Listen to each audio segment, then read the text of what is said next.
I'm determined to get some kind of free money. That's like my motto. I do at times think about going back to school. I don't really need it to do the work I want to do. It's really just for status. Some of the things you get, the degrees, it's the credentials you get, so you can get to to do what it is you want to do, right? But I don't need to go back and get a PhD in what I do. I'm already really good at what I do. My goal is to keep paying the minimum I can. That doesn't take away from my family, so I stay on good record with them. I have been planning on calling them because I was like looking at my numbers and I was like, wait a minute, this looks like it hasn't changed much. And I'm like at excellent with my creditor. Like it's non-private, so it's like I'm like, why isn't this number shifting? Like I know my number, and my number should be shifting based on this number. 3 months. And sometimes I pay 3-4 months at a time just to give, So I was like, something's off here. So I do plan to engage. I just have to work myself to that engagement, have my questions ready, kind of have a mind frame ready for that. But my goal is to keep paying them that minimum, so it doesn't affect my credit, doesn't affect other things I do in my life. Because this is not a big part of my life, although it's an important little part that I know I have to be on top of. And then keep applying for whatever free money out there, because I'm an excellent social worker and I work for the poor and I work with the poor, and see how much of that I can get and have them slash off. And pay for it until I don't know, I get old and gray and I don't know, whatever. Hopefully I get enough free money. That's what they should say when you sign that. Yeah. I thought it was like if you pay it for a certain amount of years consistently, it's forgiven. Well, that's what Kristen talked about, that 10-year forbearance. But you have to be working it, yeah. Well, also revised pay as you earn is 20 or 25 years, and income-based repayment is 25. Basically. But even if you haven't paid it, you're done if you're on an income-sensitive plan after. Yeah, so now I just kind of figure out for me what programs are out there and how do I fit into that and slash it off as much as possible. Well, for me, I'm going to meet with Kirsten to figure that out. I actually just want to pay them $20 a month. I'm gonna pay the $20. That's some people pay zero. That's what I think. $20 because it just it's so enormous that I just don't see. The last time I spoke with a student loan representative, she told me I would have to pay them about $1,500 a month for the next 10 years in order to pay it. That's break money. That's absurd. And how much you making? Will you ever make the amount of money that you owe? Yeah, That's how I see it. I know a doctor who owes a little over $300,000 and he makes about $195-ish. So that's my question. Do you ever pay it off? And will you ever make that amount that you owe? I've heard people pay it off aggressively. No, I mean, to me, it's like if you owe, I've seen a couple articles. if you owe 15, 20, 20,000, yeah, that's manageable. that's manageable. I've seen articles about people who've owed like $60,000 and they Even that's manageable. But That's when you manageable. get to like the mortgage Well, type, when you Okay, get to true. those 6 digits, yeah, I think that's fair. I have a friend who sent me her letter that said, it was from ACS, that said, you have satisfied your obligations on your student loan, and I posted it on my blog. So I have seen proof that they do get paid by some people. So. Six figures? This was one of her loans Okay. of a batch that equals 6 figures. Okay. Yeah. I mean, my old professor, she told me she had to have 2 jobs. She had 2 jobs. One job was just to pay off her student loan, and the second job was to pay rent and her daily living. But, her life activity. But to piggyback on what you were saying, she said she made sure when she was in college she picked a career that was measurable, that she knew that she'll be able to pay off her her student's loan. And she gave herself exactly 10 years, to pay it off. She didn't go for her PhD because she felt that that would be more money, more loans that she has to take out, in which she timed her age, like she included her age, her responsibility.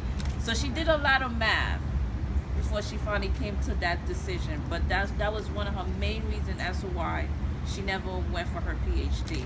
She wanted to, but the amount that she will owe at the end, she felt that it wasn't worth it. She felt that she's not gonna be making that amount to pay it off. She calculated like the return on her investment. Yeah. The rate of return. Yeah. But think about all the Einsteins that are not getting the opportunity to flourish in the academic world because of this. I'm afraid of this student loan. There are no opportunities to pretty much be successful in the academic world. How many Einsteins are out there? How many, scientists with the cure to cancer or AIDS or something are not going for higher education because of student loan? I've heard this from particularly women. How do you bring this conversation when you're dating someone? How do you calculate, well, do I have children? When do I move out of my parents' house? I know people who still lives at home because they can't afford to move out and pay the student loans. So it's affecting people's lives in many, many different dynamics. I think it's also, I don't know as much about student loans, but I kind of feel like she does, in the fact that it's like, if you know about the income base or the different options, like you shouldn't, I don't feel like I should stop my life or stress myself for student loans. Like, I can pay what I can pay, and I can't pay what I can't pay, and that's it. Like, that's just it. That's it. Yeah. So it's like I can pay what I can. Keep him off your Back, and I need but to I live call my him life. out. Yeah, I think the one. She was asking me so many questions, like, well, how you're just taking care of it? Oh shit, let me call you back. She's like, I'm not working. I'm just straight up not working. I don't know. I think for me, I looked at the student loan, like, fortunately for me, 80% of it is federal, and that's an agency that I know will forever work with me. So whatever my circumstances, as my circumstances change, I know I can go to them and I can get a deferment, or which I've done before. The one that again is a monkey on my back is the private student loan that I took out, and I am dealing with them aggressively. And like I said, I'm going to push their ass where we actually do go to court, or they're going to actually agree to offer me an opportunity where I can actually pay it off, and I'm actually saving like crazy to do that. One of the things that I don't want us to ever forget is hope. It is very possible your income can and will change, where you are in a better position.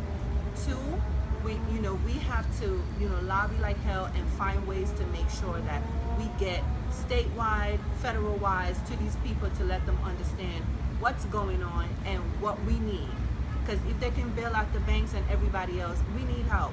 Right. So, there's still a lot that we can do. I don't ever want them to ever take that away from me, where I feel like it's hopeless and I'm going to get, depressed or whatever the case may be. Like, I never ever want them to take that.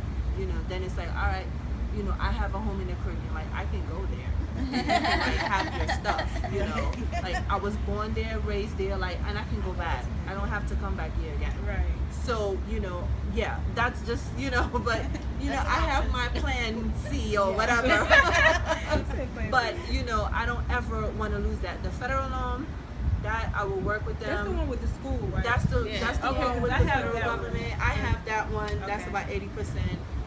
I am paying that, and a lot of them every year with the research. Like, I'm not making that kind of money. Here's what I'm making it. I do what I gotta do. And again, you think about. I looked at the loan and it's almost $100,000, and I'll say it to the top of it is what it is. I have it, and it got me down for a minute, but it also has pushed me in places where I never thought I would go, which is, you know, entrepreneurship and actually making, you know, going into business for myself and actually, you know, looking at an income where when it's all said and done, I will actually be making money where I can actually take care of myself. That's probably something I would have probably never thought of or come to that conclusion, you know, had I not had this loan that's been this monkey on my back for so long. So I look at it also as, you know, an opportunity that's really kind of helped me examine my life, which is something that unfortunately I didn't do because I didn't have any support, and I didn't have the right people really guiding me. Well, I really didn't have anyone guiding me. I just really at 18 years old went to college and having no family support, none whatsoever, no support.